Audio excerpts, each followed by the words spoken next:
Today's our topic is bryophytes. Bryophytes are non-vascular terrestrial plants of moist habitats in which a multicellular diploid sporophyte lives as a parasite on an independent multicellular haploid gametophyte. Bryophytes include the various mosses and liverworts that are found commonly grown in moist shaded areas in the hills. The group includes about 960 genera and 25,000 species. As they require water for fertilizing, so these bryophytes are also called as the amphibians of plant kingdom. This is the classification. These bryophytes here, they are in the plant kingdom, whereas the subkingdom is the cryptogamy. That means these are the plants which does not produce seeds. The division is bryophyta, which is further divided into three classes: Hepaticopsida, Anthocerotopsida, and Bryopsida. Now, notice that the term bryophyta was coined by Robert Brown in 1864, including with it algae, fungi, lichens, and mosses. These terms then delimited in the present form by the Schimper in 1879. The study of bryophyta is called bryology. Father of bryology is Hagwig. Father of Indian biology is S.R. Kashyap. Bryophytes originated in Ordovician period about 420 to 500 million years ago. The age of bryophytes is Silurian period of Paleozoic era. Habitat. These bryophytes are found commonly in moist and shady places, grow densely together and form green carpets or mats on damp soil, rocks, walls, barks of trees, decaying wooden logs, especially during rainy season. Fundamentally terrestrial, but requires water for their completion of life cycle. They may be aquatic, like the Rexia. They may be epiphytic, like the Dendroceros, saprophytic, Cryptothalus. They are also found in the dry habitat, like the Polytrichum, also occurs in the deserts, like the Tortilla. They play an important role in the plant succession on bare rocks, that is the xeroxera. Bryophytes. They are also as known or termed as the amphibians of the plant kingdom. Why? Because water plays an important role in the completion of the life cycle in the following ways: in the dehiscence of the enteridia, in the liberation of the enterozoids, transfer of enterozoids from enteridia to the archegonia, opening of archegonial neck, then the movement of enterozoids into the archegonial neck, and finally the fertilization. Thus, these bryophytes are referred as the amphibians of plant kingdom. Structure. The plant body of bryophytes is thallus-like and may be prostrate or erect. Thallus is attached to the substratum by rhizoids. Rhizoids may be unicellular in case of liverworts, or multicellular. In mosses, they absorb water and minerals and also help in fixation of thallus to the substratum. Vascular tissues are absent. However, a conducting strand and few thick walled cells are present in mosses. Some mosses have xylem-like structures known as hydroids and the fly-like known as leptoids, that is commonly found in case of Polytrichum. Thallus body. They lack two roots, stem or leaves. However, they may possess structures root-like the rhizoids, leaf-like the phloids, or stem-like the caloids. In some higher forms, the multicellular rhizoids form cords. Thallus also absorb moisture directly from the ground or the atmosphere, and therefore they grow well in the moist place. In mosses, thallus is spurious, that means it bears leaf-like structures. Life cycle. Here, The dominant phase or the main plant body is a free-living gametophyte, and the sporophyte is born on the gametophyte. This is the sporophyte from here, and this is the gametophyte. Gametophyte is the haploid stage of a plant body that generates gametes by the process of mitosis, and this is called as the gametophyte.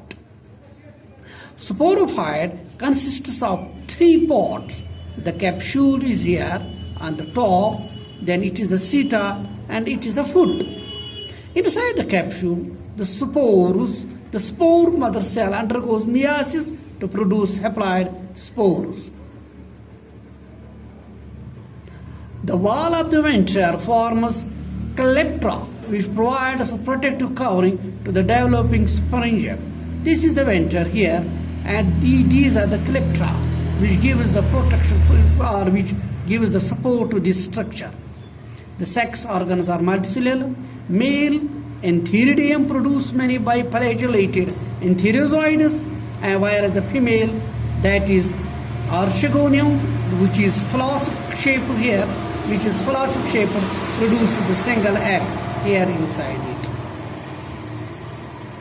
Now, antherozoids are released into water where they come in contact with archegonium and fuse with egg to produce a diploid zygote.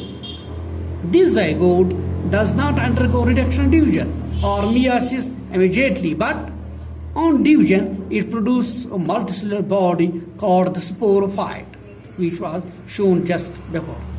Sporophyte is not free-living, but is attached with photosynthetic gametophyte and also derives nourishment from that.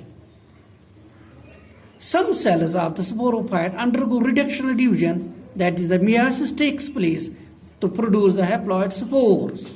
These haploid spores germinate and give rise to the gametophyte. So the gametophyte is haploid.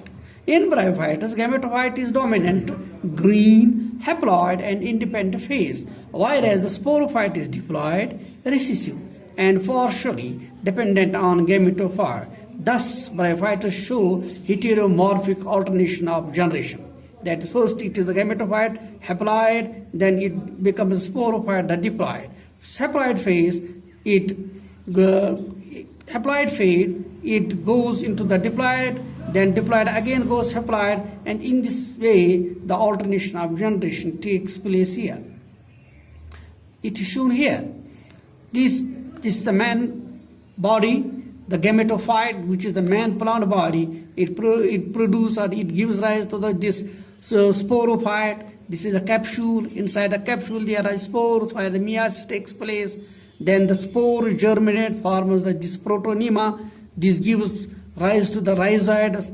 Then again to the gametophyte, like here it is a gametophyte here, and this is the female gametophyte, this is the male gametophyte, this female gametophyte, this produces this archegonium that contains the egg, whereas this male gametophyte, it gives rise to the antheridium, which contains the sperm, the enterozoids. So from here, from spore production, from meiosis to up to this egg or the spore production, this is the haploid phase. It's an independent phase which has a long life, so we called it that it is the man plant body because it's the dominant phase. Then fertilization takes place, zygote, a diploid structure which gives rise to this sporophyte, and then up to the formation of the capsule. This is a diploid phase, but it's a short and this dependent phase. So man plant body is this haploid phase, and also we observe here that this haploid phase, then it goes through the diploid phase, again this diploid, it goes haploid phase. This is the alternation of generation. Reproduction. Mainly these bryophytes, they reproduce by vegetatively and sexually.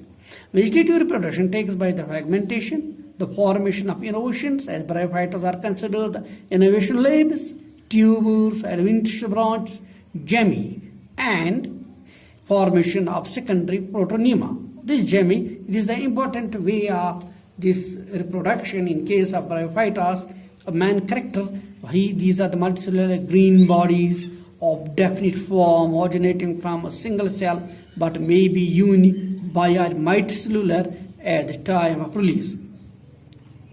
Now, sexual reproduction. It is generally the oogamous type. Male organ is entheridia, the female is archegonium. Male gametes, they flagellated. The enterozytes are liberated from entheridia, swim in a film of water and are attracted towards the archegonium that contains the egg.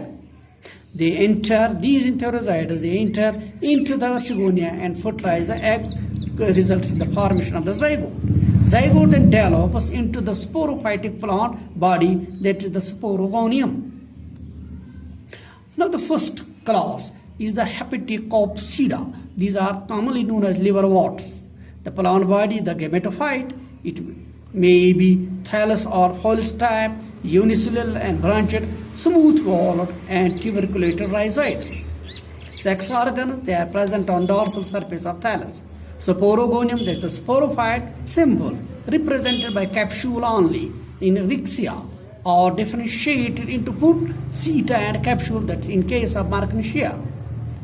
Liters, these are the hygroscopic cells which change shape within the response to change in moisture and in environment. These elisters, they are generally present but absent in some cases like the Rixia. This is the sporogenous cells. They develop from endothecium. Common examples are these Rixia, Marchantia, Spherocorpus. This is the formation of the Jamie cups here, which then gives rise to the sporophyte, again to the gametophyte, then the sporophyte bodies. Now, second class, Anthoceratopsida. They are commonly known as hornworts. Plant body, thallus, unicellular, unbranched, smooth-walled and aseptate rhizoids. Sex organs present on dorsal surface of cells. Sporogonium differentiated into bulbous foot, small meristematic seta, and long cylindrical capsule. Eliters, they are pseudoeliters are present in the capsule. Sporogenous cells develop from epithecium, whereas endothecium forms sterile columella. This is the structure of the life cycle of these hornworts. While this structure, it gives rise to the archegonium, and then this entheridium, and then the fusion takes place, protonium formation takes place, and again this structure is formed here. It is in case of these few cirrhosis. Third one are the Bryopsida, mosses, commonly known as the mosses. Plant body, it is a gametophyte, has two growth stages, fluid protonium stage and leafy gametophore stage. Rhizoids are multicellular, branched with oblique state. Septate, sex organs develop from the superficial cells at the apex of leafy gametophyte. Sporogonium, differentiated into foot, seta and capsule, and the eliters are absent here in case of these mosses. Sporogenous cells develops from inner fertile layer of epithecium, whereas the endothecium forms sterile columella. This is the life cycle of the Funaria. Here the formation of these root-like structure, these are the rhizoids, this is a man plant body, this is the gametophyte phase, then it produces this sporophyte that contains the foot, seta and the capsule. Now the economic importance. First of all, the prevention of soil erosion. Mosses form dense mats over the soil and prevent soil erosion against falling rains. Soil formation. Mosses are an important link in plant succession on rock areas. So they take part in building soil in rock crevices formed by lichens. That is, example is the growth of the sphagnum was used in place of absorbent cotton. So it is also called as cotton moss. Water retention. Some bryophyte or mosses can absorb water, such as sphagnum, which can retain or absorb 80 to 26 times water of its weight. This water retention capacity is employed by gardeners to keep seedlings and cut plant moist during transportation and the propagation. Next, peat. Saphaganum often grows in acidic marshes. The old dead pods of moss and other marshy plants got slowly carbonized, compressed and fossilized over thousands of years and have produced a dry spongy mass that's called peat. Peat is dried, compressed and cut to form blocks. The peat blocks are used as fuel. They are also a good manure. It overcomes soil alkalinity and increases its water retention as well as aeration. Some other uses are in rocky and ice-cooled areas. Mosses are a good source of food for certain animals like birds. A decoction of Polystracum communis was employed in removing kidney stones. This was all about the Bryophytes. Thanks.